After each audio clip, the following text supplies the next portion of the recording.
अगर एक बार पूरी दुनिया पर नजर घुमाकर देखें तो पाएंगे कि इंडिया और चाइना के बीच के रिलेशंस हमेशा से डिस्कशन का टॉपिक रहे हैं। दोनों देशों के बीच के रिलेशंस को सिनो इंडियन रिलेशनशिप भी कहा जाता है, जो इंडिया और चाइना के बीच के बाइलेटरल रिलेशनशिप की ओर इशारा करता है। इंडिया और चाइना का रिलेशन एक दूसरे के साथ बॉर्डर शेयर करने की वजह से है।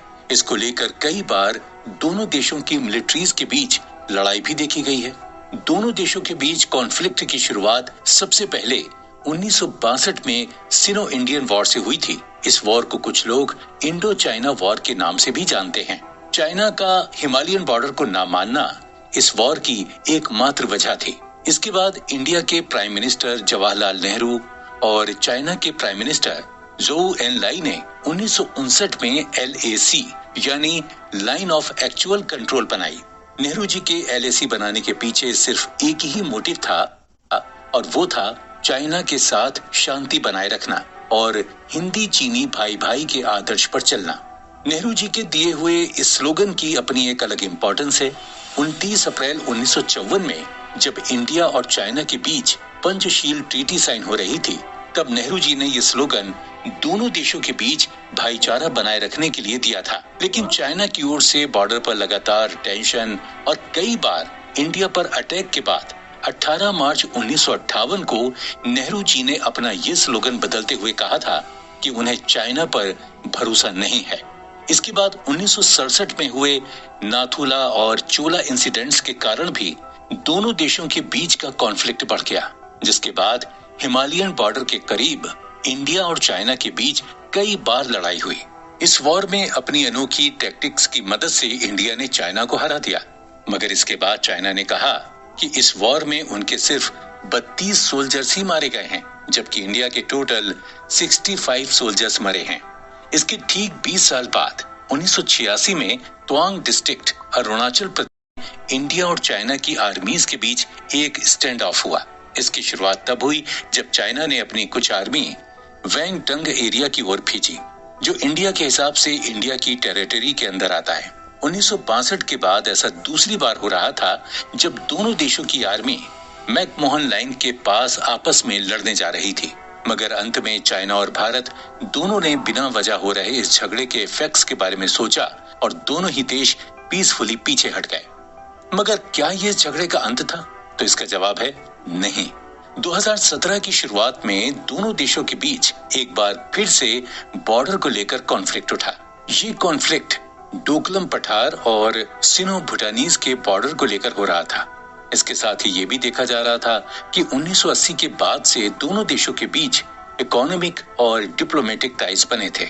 चाइना और इंडिया के छोटे मोटे झगड़ों के बीच धीरे धीरे दोनों देशों ने अपनी सैन्य ताकतों को स्टैब्लिश किया, मगर 15 जून 2020 को हुए अटैक ने चाइना और इंडिया के बीच के रिलेशंस को एक बार फिर से खराब कर दिया।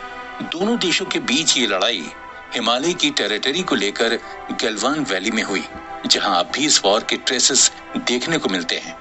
इंडिया और चाइना के बीच के रिलेशंस काफी पुराने हैं। दोनों देशों के बीच कनेक्शन की जानकारी सबसे पहले 2nd सेंचुरी BCE में लिखी मैन्युस्क्रिप्ट से मिलती है। अगर गौर करें तो पाएंगे कि 1st सेंचुरी CE के दौरान बुद्धिज्म का कल्चर इंडिया से चाइना में गया था।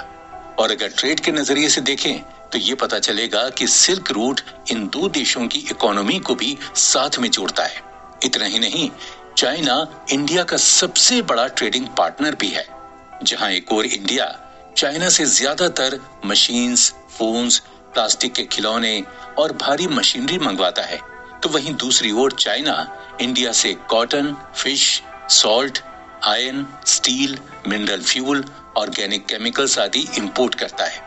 मगर लद्दाख की गलवान वैली में हुए अटैक का इफेक्ट चाइना और इंडिया के बीच के ट्रेड पर पड़ा, जिसका नतीजा ये हुआ कि इंडिया ने चाइना के साथ ट्रेड भी खत्म कर दिया।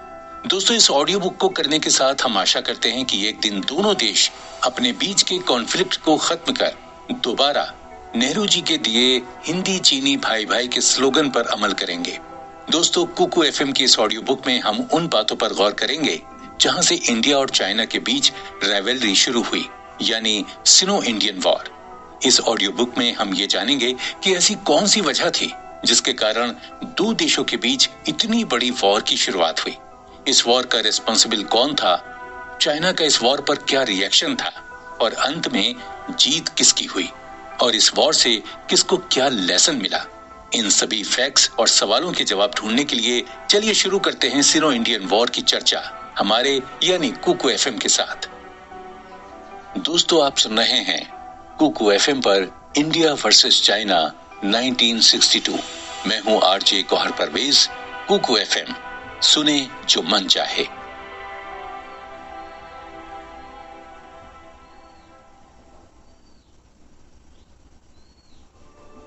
इंडिपेंडेंस के बाद की स्थिति। 1962 में हुई भारत और चाइना के बीच वॉर, या यूं कहें सिनो इंडियन वॉर, आज भी एक परछाई की तरह सभी भारतीयों के दिलों में है। अगर इतिहास के पन्ने पलटकर देखें तो हम पाएंगे कि इस वॉर की खबर 1950 के आसपास भारत पहुंच गई थी। इस पूरी सिचुएशन के बारे में लोगों को सबसे पहले 1950 के एक न्यूज़पेपर से पता चला। उस समय भारत के प्रधानमंत्री जवाहरलाल नेहरू, जिन्होंने अपनी पूरी जिंदगी में कई ऐसे भयानक दृश्य और वॉर देखे थे, जो उस न्यूज़पेपर की इस खबर से काफी नाखुश हुए। अगर इतिहास के पन्ने पलटकर देखें तो उस समय भारत पहले से ही लश्कर के हमलों से खुद को संभाल रहा था, जिन्हें पाकिस्तानी आर्मी का पूरा सपोर्ट हासिल था। उस नाजुक समय में नेहरू जी ने कई मौतें, बलात्कार और डिस्ट्रक्शंस अपनी आंखों से देखे। यही कारण रहा कि वो चाइना के साथ किसी तरह का वॉर नहीं चाहते थे। 1950 तक दुनिया की नजरें चीन पर टिकी थी, क्योंकि वो अंदर ही अंदर यूएस आर्मी से जंग की तैयारी कर रहा था। उसी साल चाइना ने पूरी दुनिया के सामने ये अनाउंस कर दिया कि वो तिब्बत को अपने देश में शामिल करना चाहता है। इस अनाउंसमेंट के बाद 7 अक्टूबर को पीपल्स लिबरेशन आर्मी तिब्बत के अंदर घुसने में कामयाब हो गई। इसके बाद तिब्बत की सरकार ने नेहरू जी से मदद मांगी। तब नेहरू जी ने भी उनसे कोई ऐसा रास्ता चुनने को कहा जिससे शांति बनी रह सके। तिब्बत पर हुए अचानक इस हमले के बाद भारत के कई चीफ एग्जीक्यूटिव्स ने यह अंदाजा लगा लिया कि चाइना की आर्मी अब तिब्बत के रास्ते भारत में घुसने की कोशिश जरूर करेगी। भारत अपने बॉर्डर का एक बहुत बड़ा पार्ट तिब्बत के साथ पहले से ही बांटता चला आ रहा है। भारत की इंडिपेंडेंस के दौरान ही ये बात पूरी तरह से साफ कर दी गई थी कि तिब्बत एक फ्री कंट्री है जो चाइना के अंडर भी रहेगा।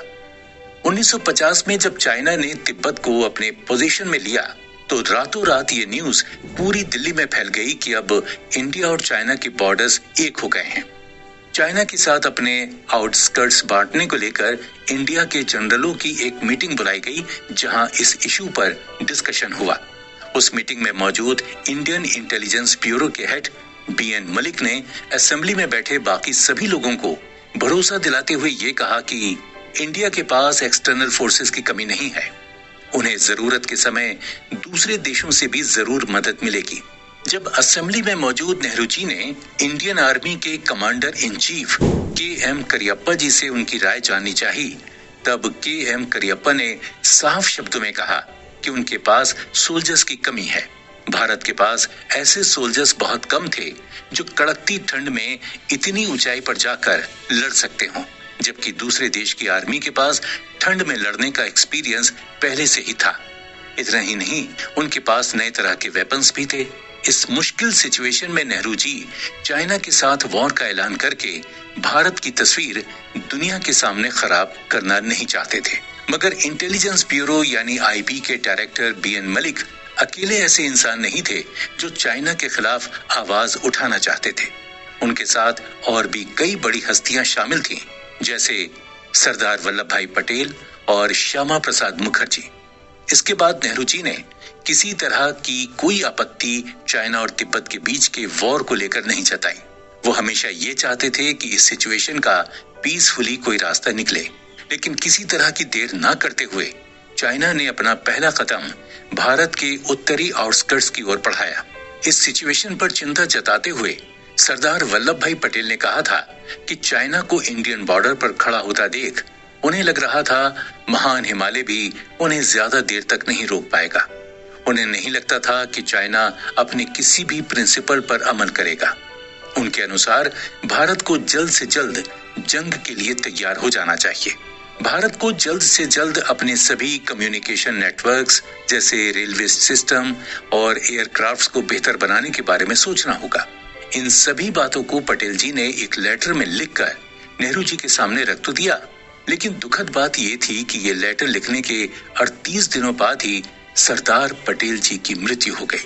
पटेल जी का आखिरी लेटर पढ़कर नेहरू जी ने तुरंत north and north east border committee बनाई। इस कमेटी का मोटिव नॉर्दर्न इंडिया के डिफेंस से जुड़े इश्यूज को पॉइंट आउट करना था। इस कमेटी को अपनी रिसर्च रिपोर्ट 2 पार्ट में पेश करनी थी। रिपोर्ट के पहले पार्ट में कमेटी को सिक्किम, NEFA, ईस्टर्न बॉर्डर्स और भूटान से रिलेटेड इंफॉर्मेशंस अप्रैल 1951 तक सबमिट करनी थी। इसी तरह रिपोर्ट के दूसरे पार्ट में कमेटी को लद्दाख, हिमाचल प्रदेश और उत्तर प्रदेश से रिलेटेड इंफॉर्मेशंस सितंबर 1951 तक देनी थी। इस कमेटी को ज्यादातर असम राइफल्स पर ध्यान देने के लिए बनाया गया था, क्योंकि असम राइफल्स पर ही इंटरनेशनल रूल्स और भारत की सिक्योरिटी की रेस्पॉन्सिबिलिटी थी। रिपोर्ट के आने से ये बात तो साफ हो गई थी कि इतने बड़े बॉर्डर को संभालने के लिए भारत के पास सोल्जर्स की काफी कमी थी। North and north east border committee की रिपोर्ट के मुताबिक असम राइफल्स को बढ़ाने और उनकी प्रोग्रेस की भी जरूरत थी। 1950 तक आते आते असम राइफल्स में एक बहुत बड़ा चेंज किया गया। इस ऑर्गेनाइजेशन में और लोगों की रिक्रूटमेंट हुई जो देर रात भारत और तिब्बत के बॉर्डर पर पेट्रोलिंग करने लगे। भारत का ये मानना था कि अगर चाइना इंडियन आर्मी को रात में पेट्रोलिंग करते देखेगा तो वो कभी भारत के साथ वॉर करने के बारे में नहीं सोचेगा। वेस्टर्न रीजन्स में भी सोल्जर्स की पोस्ट पर कई लोगों की रिक्रूटमेंट होने लगी, मगर इन सब के बावजूद 1951 की शुरुआत में ही कई ऑफिसर्स ने नेफा में चाइनीज आर्मी की प्रेजेंस को महसूस कर लिया था। पूरे असम पर कंट्रोल रखने के बावजूद वहां की गवर्नमेंट जयराम दास दौलतराम को तवांग की खामोशी खटक रही थी। इसी वक्त assistant political officer major Bob Khathing को जल्द से जल्द असम राइफल्स को तवांग अरुणाचल प्रदेश भेजने का ऑर्डर मिला। कैथिंग के तवांग पहुंचने के साथ ही सोना डोजोंग के एक रिप्रेजेंटेटिव जोंग पेन ने यह अनाउंस कर दिया कि ताइवान और उसके आसपास के इलाके भारतीय सरकार की रेस्पॉन्सिबिलिटी है। मगर उन्हें ये पता नहीं था कि 1914 के बाद से वो हिस्सा भारत के अंदर नहीं आता। इसके बावजूद कैथिंग ने रेस्पॉन्सिबिलिटी ली और असम राइफल्स की कई पोस्ट अरुणाचल प्रदेश के मोनपास गांव में और उसके आसपास बनाई गई। नेहरू जी को इन सभी चीजों की खबर उस वक्त तक नहीं थी, मगर असम राइफल्स को लेकर क्या चल रहा है इसका पता चलते ही नेहरू जी ने कैथिंग को मिलने के लिए बुलाया और कैथिंग से जवाब मांगा कि किसने उनसे पूरी रेस्पॉन्सिबिलिटी अपने हाथों में लेने के लिए कहा था। जहां एक तरफ सबको ये चीज साफ नजर आ रही थी कि चाइना अब भी भारत पर अटैक कर सकता है, वहीं नेहरू जी ने अपनी पीस लविंग इमेज को दुनिया के सामने सही रखना चाहा। 1953 में आई एक रिपोर्ट के अनुसार चाइना और तिब्बत के कुछ लोगों ने बॉर्डर पार करके गांव में घुसकर लोगों को तोहफे बांटे और उनसे रिक्वेस्ट की कि वो इंडियन गवर्नमेंट को मानने से मना कर दें। दोस्तों, अगले एपिसोड में हम ये पता लगाएंगे कि कैसे इस आपसी कॉन्फ्लिक्ट में पेपर वर्क से काम लिया गया और कैसे इन्हीं पेपर वर्क्स की वजह से एक छोटा सा वॉर का ऐलान हुआ। तो आप बने रहिए कुकू FM के साथ।